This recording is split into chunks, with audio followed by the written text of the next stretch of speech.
Imagine waking up one morning and discovering that your entire retirement, 30 years of work, 30 years of sacrifice, is gone. Not stolen in the traditional sense, not taken by a burglar or lost in a fire, just erased. 20,000 employees, gone, overnight. Pensions vaporized, stock certificates, worthless paper. And while those people sat in stunned silence, not understanding what had happened to their lives, the men who built the machine that destroyed them were already moving their money somewhere safe. They knew. They always knew. To understand what Enron was, you need to understand what it felt like. In the 1990s, Enron wasn't just a company, it was a prophecy, a vision of the future dressed in a $3,000 suit. It was the cover of Fortune magazine, not once, not twice, but 6 years in a row, named America's most innovative company. It was the 7th largest corporation in the United States, bigger than Boeing, bigger than most governments, worth, on paper, $68 billion. And at the center of it all, two men who believed, genuinely believed, that they were the smartest people in any room they walked into. Kenneth Lay was the chairman, the public face, the one who shook hands with presidents, who sat on the boards of charities, who called himself a humble man of faith. He had a gift that very few possess, the ability to make people trust him on sight. And then there was Jeffrey Skilling. Where Lay was warm, Skilling was surgical. An MBA from Harvard Business School, a man who reportedly told an interviewer he was fucking smart, without a trace of irony. He didn't manage people, he classified them. Top performers were gods. Everyone else was expendable. Under Skilling, Enron transformed. It stopped being a gas pipeline company and became something new, an energy trading company. It would buy and sell electricity, broadband, water, weather derivatives. If it could be quantified, Enron could trade it. The strategy was brilliant, and it worked. For a while. But here's what nobody noticed. Not the analysts, not the journalists, not the regulators, not even most of Enron's own board. The numbers never quite made sense. They were moving billions of dollars through entities that didn't exist on any public balance sheet. Ghost companies, hidden in plain sight. And the man who built them, he wasn't even listed on Enron's org chart.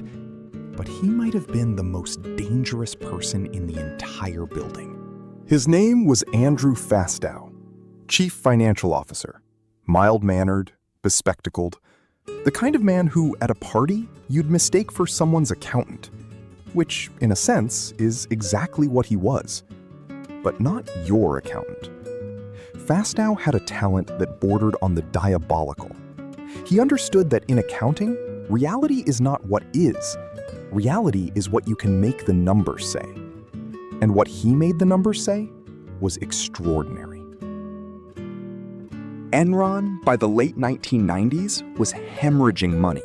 Its grand experiments, broadband trading, the water business, international ventures in India and Brazil were failing badly.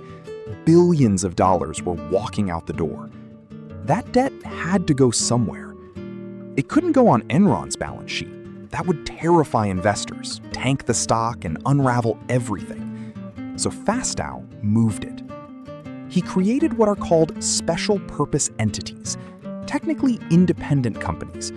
On paper, they were separate from Enron. In reality, they were puppets. Funded by Enron, controlled by Enron, run, in several cases, by Fastow himself. He named them after his children, after Star Wars characters, the Raptors, the Chuko, the Jedi Fund.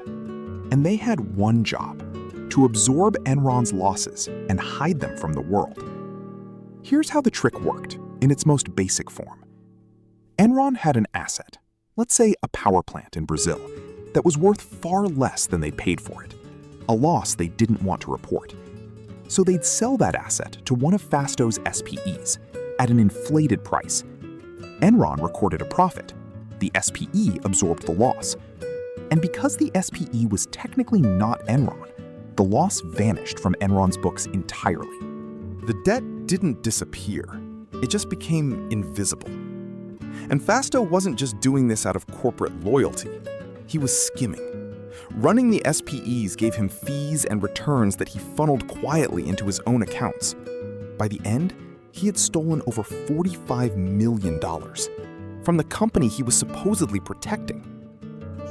The board of directors knew about the SPEs.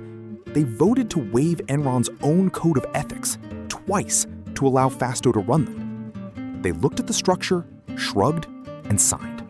And Arthur Andersen, one of the most prestigious accounting firms on earth, Enron's official auditor, signed off on all of it, year after year.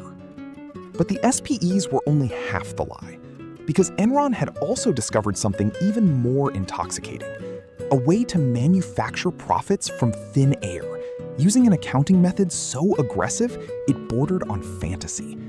And Wall Street's analysts were lining up to call it visionary. There's a legitimate accounting method called mark-to-market.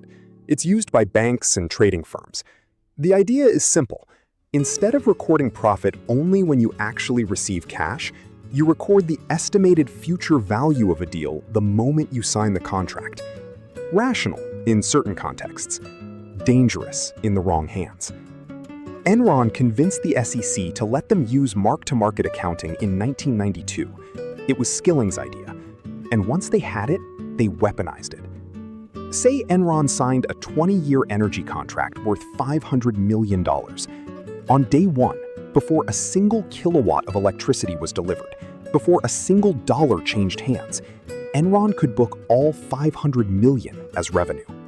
Today, right now, on this quarter's earnings report, it was intoxicating. Every quarter, Enron reported explosive growth. Every quarter, the stock climbed. Every quarter, analysts issued strong buy recommendations while collecting fees for advising on Enron's deals. The problem, and this is where it becomes genuinely terrifying, is that none of those future profits were guaranteed. Many of them were pure fiction.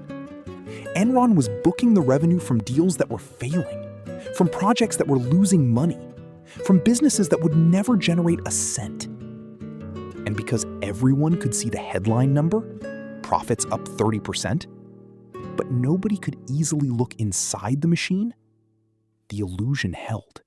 Sharon Watkins, an Enron vice president, later said she felt like she was watching a building on fire, and everyone inside was calmly rearranging the furniture. But the machine was starting to crack. Inside Enron's headquarters, someone was beginning to ask the questions that no one else would dare put in writing. And what she found, buried in spreadsheets, hidden in footnotes, was enough to make her hands shake. In the summer of 2000, something strange happened in California. The state had deregulated its electricity market, meaning private companies could now buy and sell power on the open market. It was supposed to create competition, lower prices, efficiency. Instead, the lights went out. Rolling blackouts swept across the state. Electricity prices spiked to 40 times their normal level. Businesses closed, hospitals struggled, the elderly died in the heat. Governor Gray Davis declared a state of emergency and begged Washington for help. The official explanation was simple. There was a shortage, not enough power for California's booming population. But there was no shortage. Enron traders, sitting at desks in Houston, were creating the shortage. They had a name for it. Several names, in fact. Death Star, Fat Boy, Get Shorty. These were strategies, documented, coordinated strategies for manipulating the California energy market. Traders would deliberately withhold power from the grid during peak demand hours. They'd ship electricity out of California just to drive the in-state price up. They'd create phantom congestion on transmission lines, then collect fees for relieving the congestion they had invented.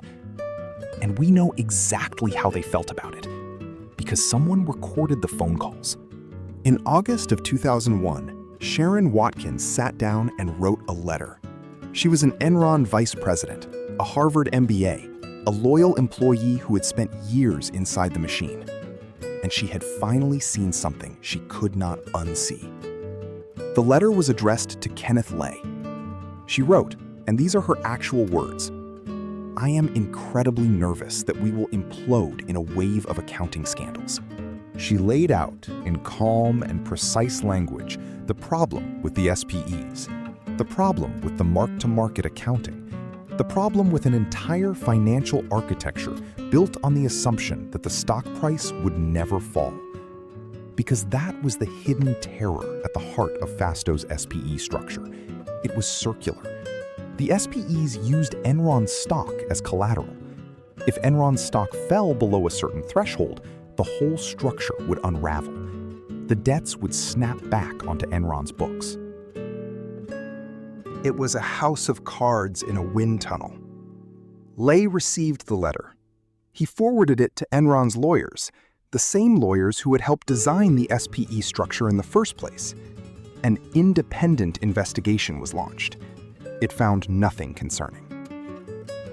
Watkins was moved to a lesser role. The machine kept spinning. But now, there were cracks in the glass. In October 2001, Enron reported a $1 billion charge against earnings related to the SPE investments. The stock dropped. Analysts asked questions. Skilling, who had already resigned in August, citing personal reasons, was no longer there to manage the narrative. He had sold over $60 million in Enron stock before leaving. The SEC opened an investigation. And then came the sentence that broke everything. On November 8th, 2001, Enron restated its earnings, going back 4 years. $600 million in previously reported profits simply ceased to exist. They had never been real. They were gone. The stock, which had traded at $90 a share just a year earlier, fell below $1. On the 28th floor of Enron's Houston headquarters, paper shredders ran continuously, day and night. Employees watched Arthur Andersen's representatives arrive with boxes and leave with shredded material. Over a ton of documents were destroyed. The sound, one employee later recalled, was constant, low, mechanical, like the building itself was trying to erase its own memory. On December 2nd, 2001, Enron filed for bankruptcy. At the time, it was the largest corporate bankruptcy in American history. 20,000 jobs, gone. $2 billion in employee pension funds, gone. And somewhere, in the rubble of spreadsheets and phantom companies and shredded testimony, were the names of every person who had trusted them. J. Clifford Baxter was not one of the villains. He had been a senior executive at Enron, close to Skilling, privy to the strategies, present in many of the rooms where decisions were made. But he was also, by multiple accounts, deeply uncomfortable with what Enron had become. He had complained internally, pushed back against Fasto's structures, and had resigned months before the collapse. When the investigations began, he was identified as a key witness, someone who might finally tell the truth about what happened inside those rooms. He never got the chance. On January 25th, 2002, J. Clifford Baxter was found dead in his car, a single gunshot wound to the head. The official ruling? Suicide. He left behind a wife and 2 children. He was 43 years old. The trials that followed were long and brutal. Fastow pleaded guilty, cooperated, and received a 6-year sentence. His wife also went to prison. Jeffrey Skilling was convicted on 19 counts of fraud and conspiracy. He was sentenced to 24 years, later reduced to 14, and was released in 2019. Kenneth Lay was convicted on 10 counts of fraud and conspiracy. He was never sentenced. On July 5, 2006, 6 weeks before his sentencing, Kenneth Lay died of a heart attack. His conviction was posthumously vacated, a legal technicality that means, in the eyes of the law, Kenneth Lay died an innocent man. The reforms came quickly. Sarbanes-Oxley, new regulations, new disclosure requirements. Politicians stood in front of cameras and promised that nothing like Enron could ever happen again. And for a while, people believed them. Then came 2008, the mortgage crisis. Banks that were too big to fail. Financial instruments so complex that even the people selling them didn't fully understand them. Once again, billions of ordinary people's savings evaporated. Once again, the architects of the collapse were bailed out by the very taxpayers they had destroyed. Enron was not an anomaly. It was a preview. The names change. The instruments change. The logos change. The culture, the one that rewards audacity over honesty, that celebrates complexity as a virtue, that mistakes confidence for competence, that culture does not change. Because somewhere, right now, in a glass office in a city you trust, someone is signing a document that will make the numbers look better than they are.